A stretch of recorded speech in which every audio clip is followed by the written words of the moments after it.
ಸಮೀಪ ಬಂತು ಬಯಕೆಗಳ ವಿಶೇಷವಾದ ಮೆರವಣಿಗೆ.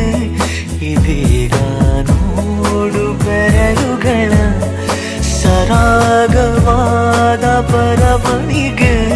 ನಿನ್ನ ಬಿಟ್ಟು ಇಲ್ಲ ಜೀವ ಎಂದು ಕೂಡ ಒಂದು ಘಳಿಗೆ.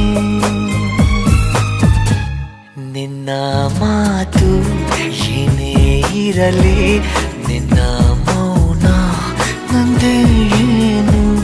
ನಿಸನೆ ಹಾಕಿ ಬಂದರೆ ಹೃದಯದ ಗತಿ